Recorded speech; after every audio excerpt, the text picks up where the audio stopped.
Hi, everybody. This is Friday, March 13th, Friday the 13th, 2026. And I've been posting these videos as part of my recovery from the trauma of watching my little brother, 64, with Down syndrome, be locked up for 588 days and then die at the hands of the British Columbia New Democratic Party government, David Eby as leader. So for the last 3 days, I've been posting about my outrage at Mark Carney inducing a New Democratic Party Member of Parliament, Laurie Idloot, to cross the floor so that he can stitch together a majority government, which is what he wants. I worked very hard on the election where he ended up being elected with a minority government. I worked very hard for the Conservative Party of Canada. I live in Coquitlam, which is a very mountainous suburb of Vancouver, and I walked up and down 663 doorsteps to knock on doors for my candidate, Paul Lambert. Mark Carney has also induced somehow 3 Conservative Party members of Parliament to cross the floor to, as I said, try and stitch together a majority, which he wants. I find him so repulsive and repugnant, it's hard to say. When I see people, or it's probably artificial intelligence posting positive comments about him, I just think, give your head a shake. This guy had 32 citizenships before he applied to be the leader of Canada. I've got one. I'm like him. I'm Irish, of Irish descent. My grandfather was born and raised in Ireland, so I could become an Irish citizen, but I haven't. I was born in Toronto, raised in Sudbury and Montreal, and then lived my adult life in British Columbia. I've hitchhiked. My proudest achievement is hitchhiking across Canada at 16 from Montreal to Vancouver, and then several times across British Columbia to Creston in the middle of winter. And you really get to know a country by hitchhiking across it. I then became a psychologist for the province of British Columbia. And when I felt frustrated in my ability to help people as a psychologist, I went to law school. I'm the first female single parent. John Davies is the first father to graduate from law school in British Columbia as a single parent. I was a federal prosecutor for several years before I became a family lawyer, and I practiced family law till I was disabled in an accident in January of 2008. Then after, I worked part-time for a bit, and when I could not support myself working part-time as a lawyer, I retired as a lawyer. I've also worked as a meter maid, as a parking enforcement officer for the city of Vancouver on a part-time basis. So I worked so hard in this last election. I have potentially life-threatening cardiac condition, but because I don't have a car, I would get driven around. We would go out in pairs, and I would get driven around by young men, fabulous young men, very motivated in the conservative cause. They want to have a family, they want to have children, they want to get married, they want to settle down, and there's no future in Mark Carney's world. The thing that the issue that alarms me the most, so I'm 70, so I am in living memory of the Holocaust and Hitler's atrocities. And when I was a little girl in Sudbury, we got a Life magazine with the story of Treblinka, the Nazi extermination camp, and my mother wouldn't let me read it, so I would hide under the covers and read it with a flashlight under the covers. And my hobby throughout my life, I've never taken a history course in my life, but my hobby throughout my life has been military history. 100,000 Canadians paid the ultimate price in the last 100 years for Canada's freedom and for Canada. And the issue that alarms me the most is the one that is the pet project of Justin Trudeau, who brought in euthanasia. So that's what they call medical assistance in dying. So the first thing when you're a lawyer is you analyze words, because everything turns on words. The biggest case in Australian history was a case that was decided by Mr. Justice Denholm, and it turned on the meaning of the word or. And so medical assistance, the origin of the word medical is from the Greek to heal, and you don't heal anybody by killing them. And in October, on October 19th of 2015, Justin Trudeau was elected as a Liberal. And a few months before that, the Supreme Court of Canada, 9 justices reversed themselves on the decision Canada versus Sue Rodriguez, which was a case promoted by Sven Robinson, the NDP. First NDP member of Parliament, Sven Robinson, really pushed to have this little old woman, Sue Rodriguez, killed by the state. And he was not successful, and he lost at the Supreme Court of Canada. So that should have been the end of it forever, because they cannot reverse themselves. They are the court of last resort.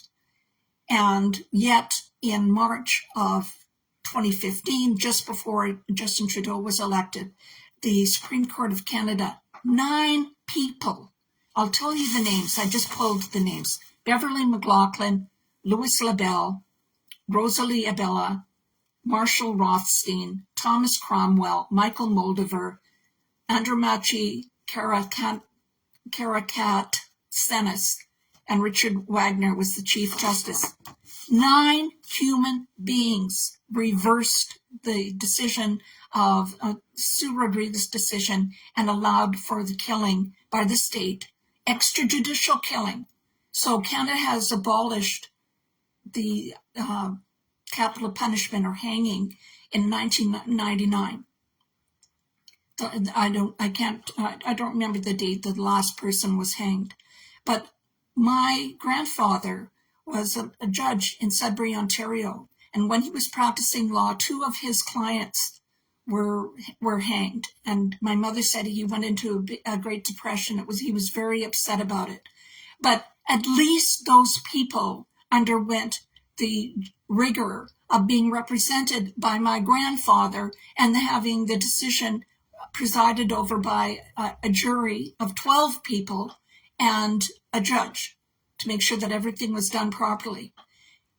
With under Justin Trudeau and Mark Carney, 100,000 people will have been killed extrajudicially on the decision of 2 medical practitioners. Any doctor or any nurse can decide to kill a Canadian citizen with one little piece of paper that is never reviewed by a judge. They're not entitled to independent legal advice. They're not entitled to a second opinion.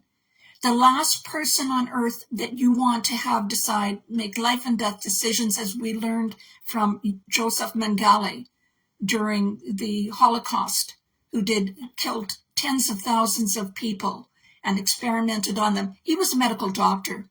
The worst mass murderer in history in the Commonwealth was a physician named Dr. Harold Shipman. There's people who like to kill people. They like the feeling that it gives them. That's why we have serial killers. They just like to be able to exercise that power.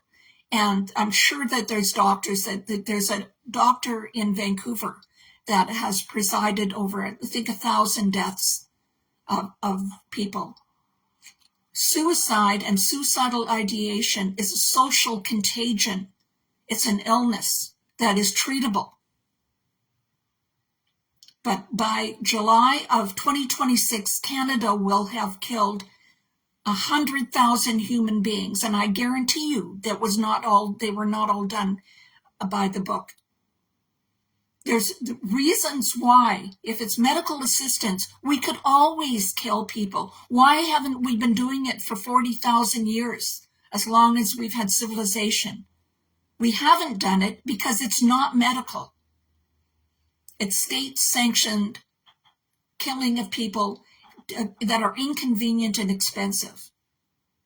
The one line that the state should never be able to cross is the line of life and death, because we don't know what's on the other side. I happen to be Catholic. I believe that there's heaven and hell, and that people that didn't live right are going to go to hell for eternal damnation. Other people might think that my sister thinks that there's nothing at all. And that's fine, but we don't know. We're not healing people, we're killing them, and we know very well what killing is. Anyways, so I hate Mark Carney. I think he's a despicable little nerd with 32 different citizenships at the time that he applied to become the Prime Minister of Canada. 32. 27 for the European Union, 4 for the United Kingdom, and then Canada. What are the chances that he's going to be in a conflict of interest with his German citizenship, or his Italian citizenship, or his Hungarian citizenship? He's a despicable little nerd, and the last straw was when he invited these, bribed these 4 members of parliament. Do you know how hard it is to get elected to be a member of parliament? All the work, all that we have once every 4 or 5 years in Canada, all that a Canadian has to exercise some control over their life is one little X on a circle. That's all they have. With all the billions that Mark Carney controls and advises about, and all his little flitting about the world on jet set, with everything that he has with his daughter in Harvard, his transgender daughter in Harvard, with all that he has, and he took away the little crosses from a few thousand people in Nunavut, mostly Indigenous people. He took away their choice. I can't remember anything that has made me so angry. Anyways, that's my diatribe for today. Thank you so much. And make sure that if he tries this again, he needs 2 more members of parliament for a majority. If he tries this again, make sure that the RCMP throw him in prison for good, because there's something wrong here. He is bribing these members of parliament to thwart and betray the wishes of their voters. And if that shouldn't be a crime, I don't know what should be. Killing 100,000 vulnerable, innocent Canadians extrajudicially is not a crime in Canada. And one last thing I want to say about that is that the rest of the world, and I've been warning people for 5 years, the rest of the world is appalled and disgusted by Canada. We have the most liberal, unfettered killing scheme. It's a killing machine. And you know it. We're paying for it. People, all these people that say, oh, well, the people should have the freedom to do it. Well, then go and do it. But don't do it on my tax dollar. And you shouldn't do it anyways. Go get some therapy. Anyways, for anybody that's watching this, I love you all. And fight, fight, fight against this anti-democratic jerk, Mark Carney.